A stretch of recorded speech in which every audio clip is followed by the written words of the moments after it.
ये भारत जोड़ो यात्रा जो लेकर चल रहा है, जिस स्टेट में जाता है वहीं से इसकी पार्टी टूट जाती है। कुछ ना कुछ लोग इसी पार्टी को छोड़कर चले जाते हैं उसी दिन।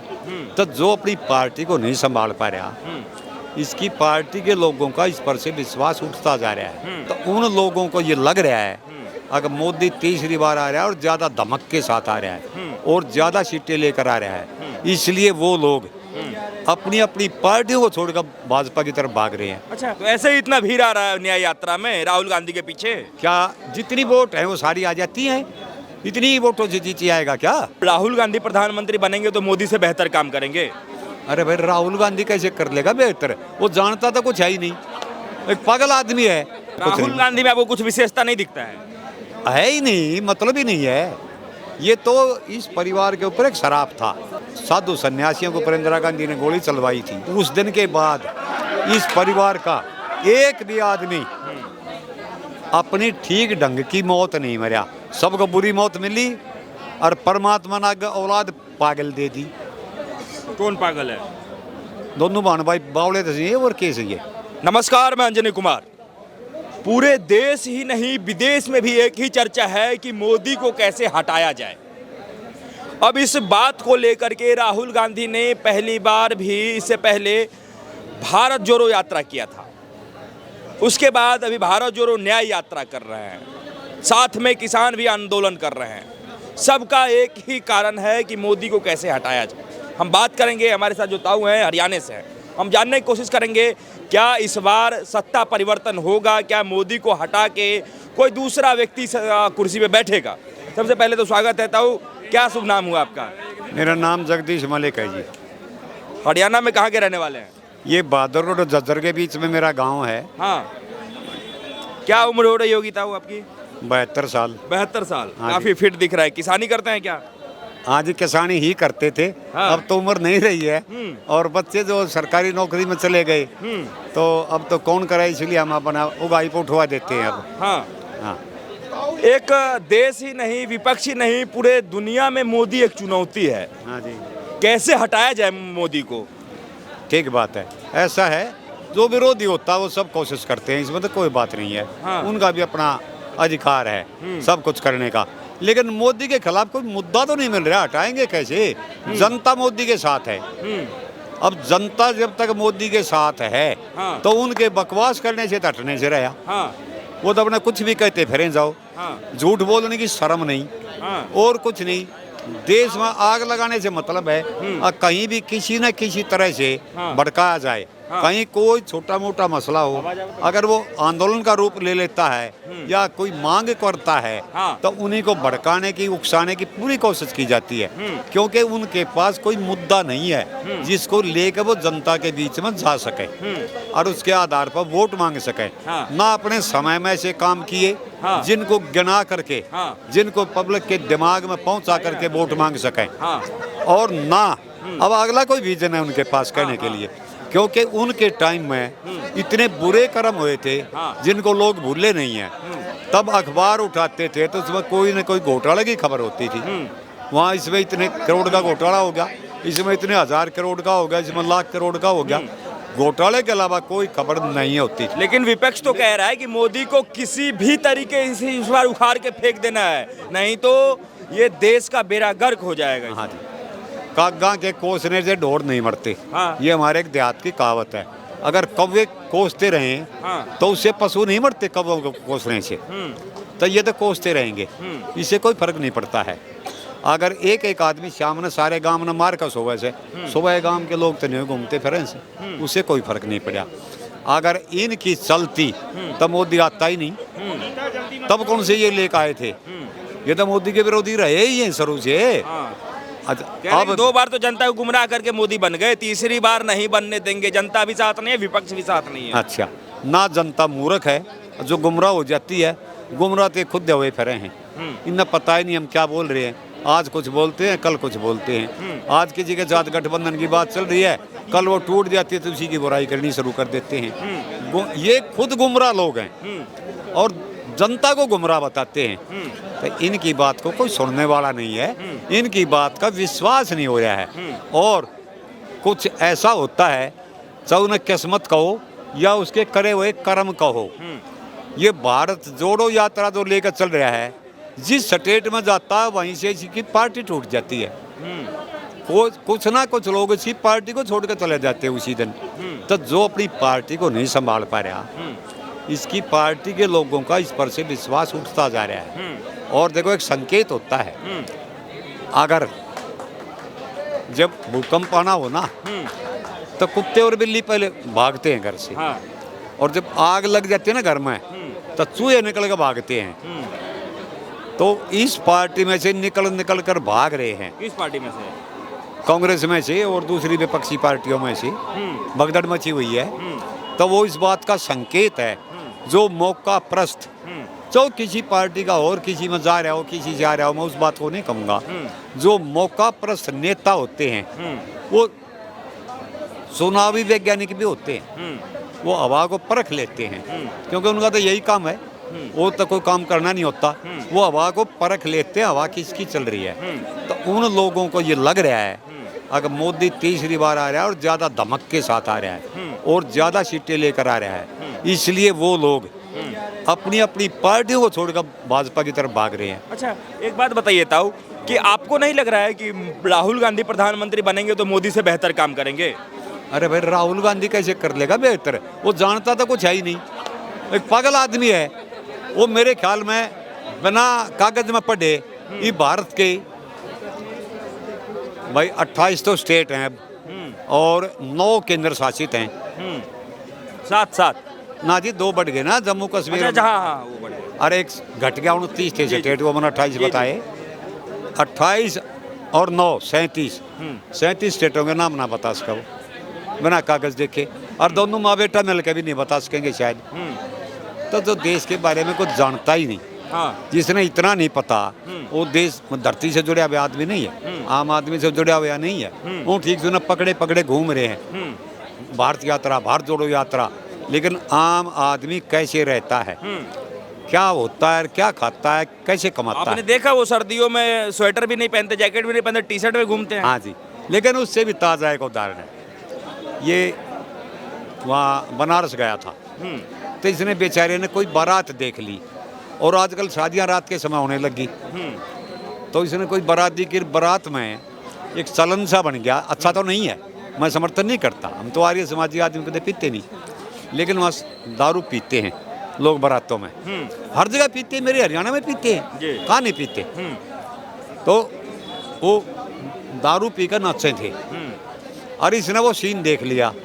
इन्हें तो शायद पहली बार देखा होगा, हमारा आप तो रोजाना 4 और 5 बारात देखते हैं, हमने तो देख रखे, हमारे लिए तो कोई नई बात नहीं, कोई असंभव की बात नहीं। ये उसी बात को गाता फिर है सारे के।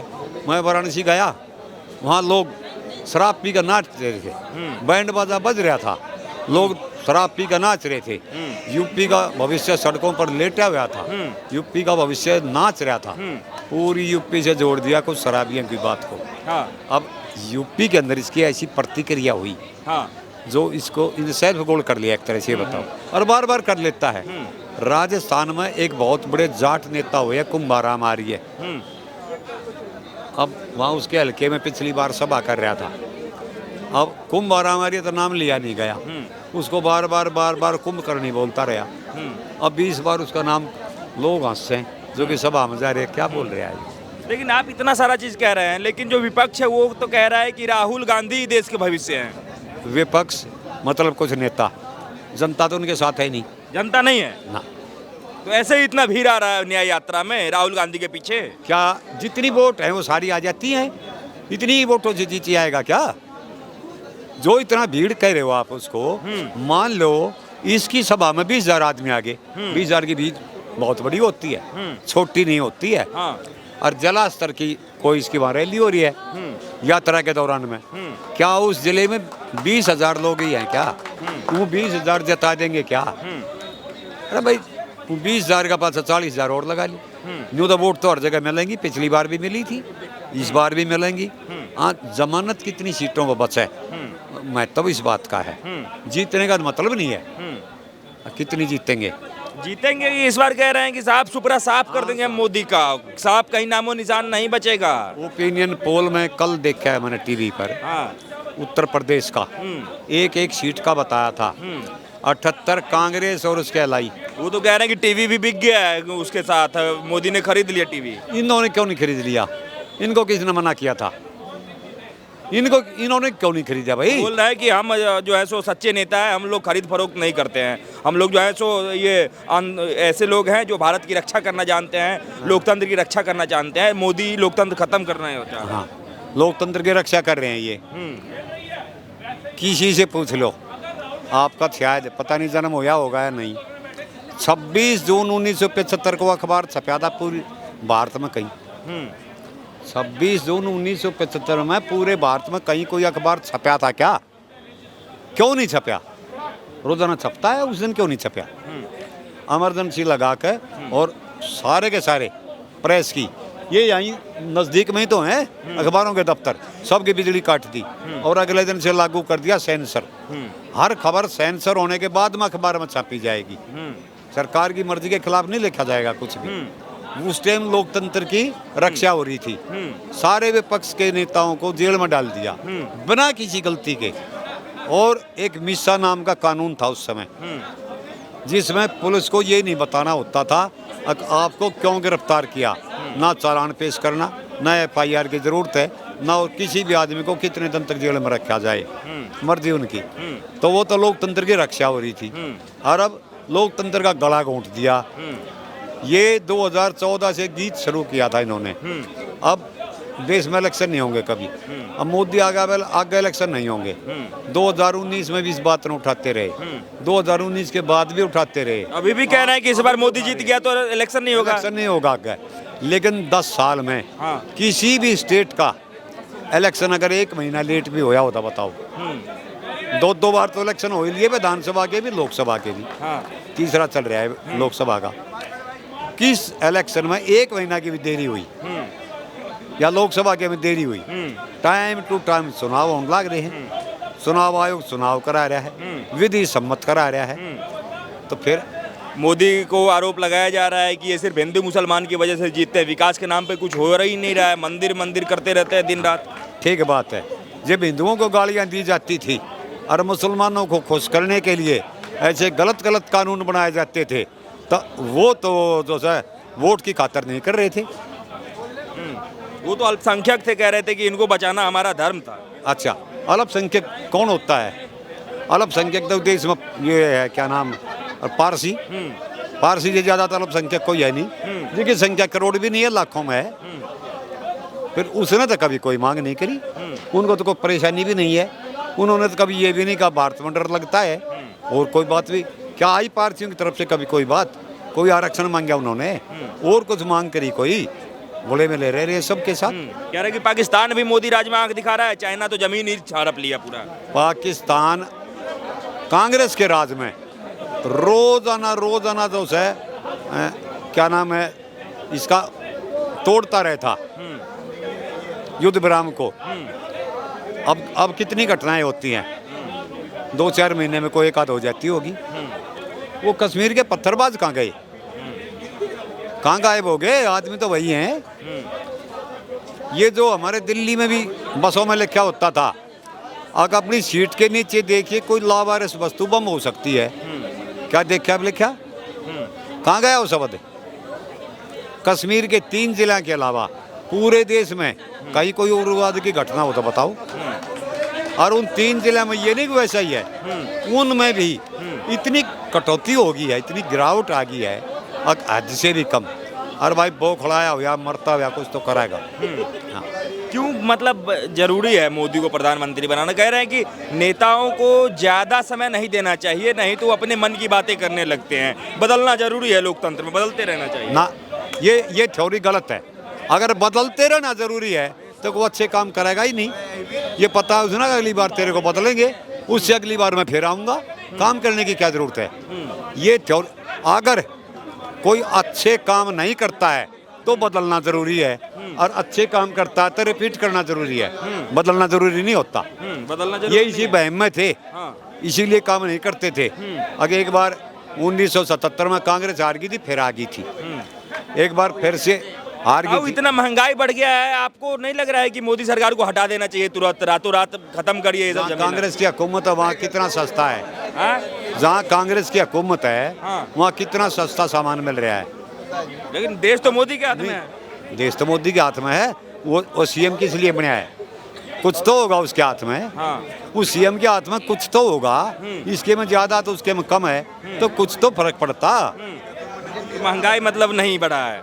ना ना कोई में इतना हमेशा बढ़ता रहा, हमेशा अच्छा महंगाई का वृद्धि दर हाँ। कितनी है, और मनमोहन के टाइम में 10% को क्रॉस कर गई थी एक बार 10% को क्रॉस कर गई थी, अब कितनी है? ये तो आंकड़े बता रहे, मैं थोड़े बता रहा हूँ। हाँ। एक बड़ा आरोप जो मोदी जी पे लगता है, ये कहा जाता है कि जब वो इलेक्शन नहीं जीतने वाले होते हैं तो खरीद फरोख्त की भी राजनीति करते हैं, और उससे भी नहीं होता है तो वो उनका जो पाकिस्तान वाला एजेंडा है, पाकिस्तान, हिंदू मुसलमान, ये फलाना ढिमकाना, अगर विकास के नाम पे वोट मांगे ना, विकास के नाम पे कुछ हुआ है कि नहीं देश में? इलेक्शन से पहले या इलेक्शन के दौरान तो कोई खरीद फरोख्त होती नहीं है, खरीद फरोख्त होती है इलेक्शन के बाद। अगर एमएलए कम रह जाएं तो उस समय वोट मांगने की पब्लिक से जरूरत नहीं होती। अब जो पाकिस्तान का ये मुद्दे उठावें, इनने ये नहीं भी रहा कि हम जो मुद्दा उठा रहे हैं उसमें दम कितना है, इनको पता ही नहीं होता, कुछ भी कहते हैं। अब राज्यसभा का चुनाव होया कल, अखिलेश के एमएलए भाग गए उत्तर प्रदेश से, हिमाचल से देखो एक खामखा मुसीबत मोल ले ली, अपनी सरकार और खतरे में डाल ली। हिमाचल में क्या हुआ, कांग्रेस के एमएलए थे बागी हो गए, उनकी बात पहले सुनी नहीं गई, उन्होंने भी मौके पर चोट मार दी।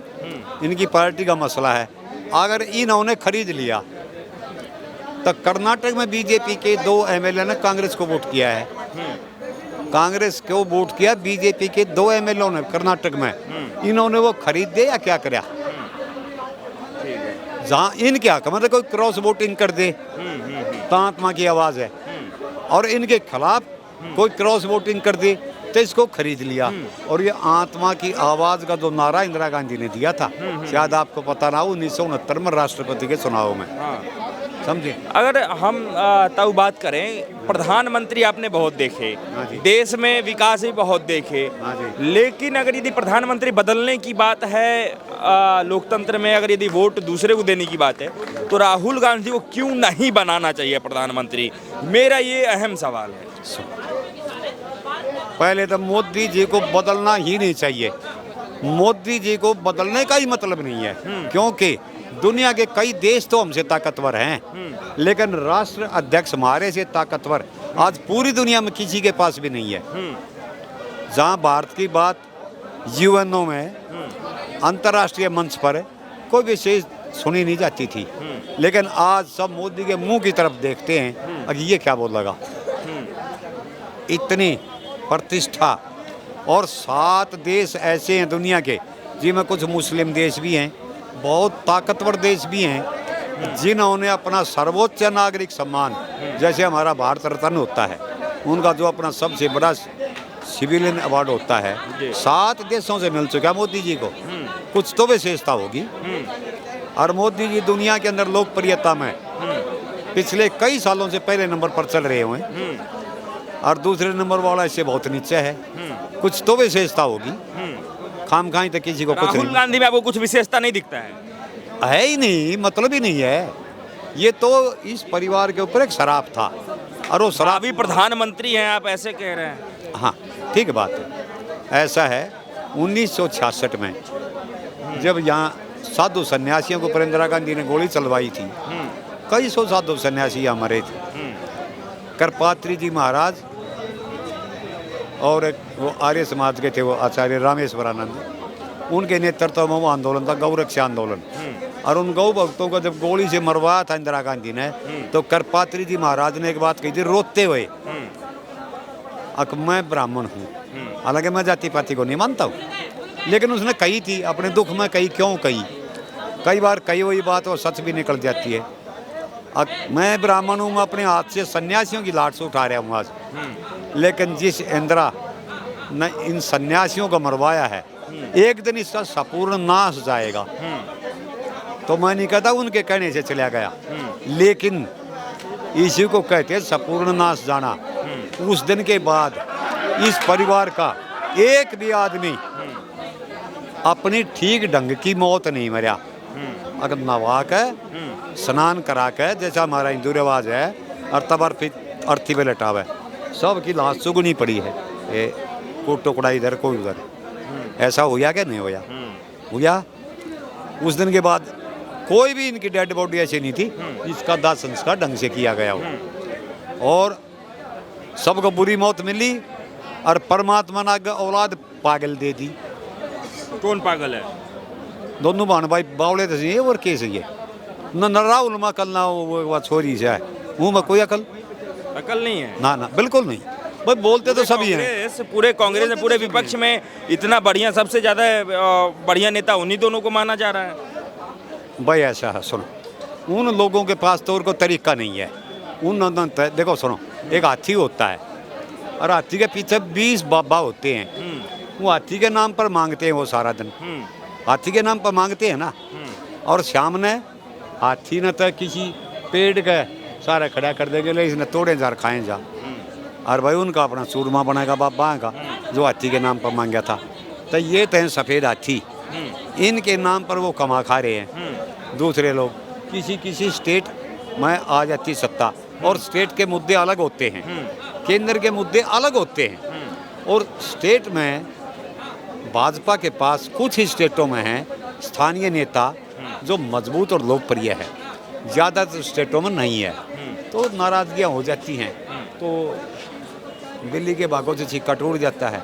400 पार की जो नारा दिया जा रहा है इस बार, क्या लग रहा है 400 पार हो पाएगा? हाँ ज़रूर, ज़्यादा आगे जाएगा। ज़्यादा तो मतलब कम कह रही है बीजेपी? हाँ जी, कम कह रही है 400, आप कह रहे हैं ज़्यादा ही जाएगा। आकलन होता है सबका अपना अपना। किसी को ये भी लगता हो कि ज़्यादा कह दी, 400 पर नहीं जाएगा, लेकिन मेरे को लगता है 400 से ज़्यादा ऊपर चला जाएगा। क्योंकि को मोदी की विश्वास कहाँ से आता है, कैसे 400 पार हो जाएगा? क्या सही में ईवीएम हैक हो रहा है? ठीक है, सारा दिन बहुत लोगों से मिलना होता है, कहीं भी मिलते हैं, ये करंट चर्चा है। और आम तौर पर लोग देखो, लोकतंत्र भी वहीं सफल होता है जहाँ आम आदमी राजनीति पर बहस करना शुरू कर दे। तो हम देखते हैं मोदी के विरोध में कोई बोलता है, एक तो रोहतक के जाट बोल लेते हैं, बस, और भी यूँ कहीं से है कुछ, नहीं तो कोई इसके विरोध में ही तो नहीं बोलता। तो उससे पता चलता है और पूरा देश मोदी के साथ है। ठीक है। और फिर दूसरे जो इसके मुकाबले पर खड़े हैं, उनकी विश्वसनीयता नहीं है, लोग उन पर भरोसा नहीं कर पा रहे, बल्कि लोग उनका मजाक उड़ाते हैं। ठीक है सर, बहुत बहुत धन्यवाद।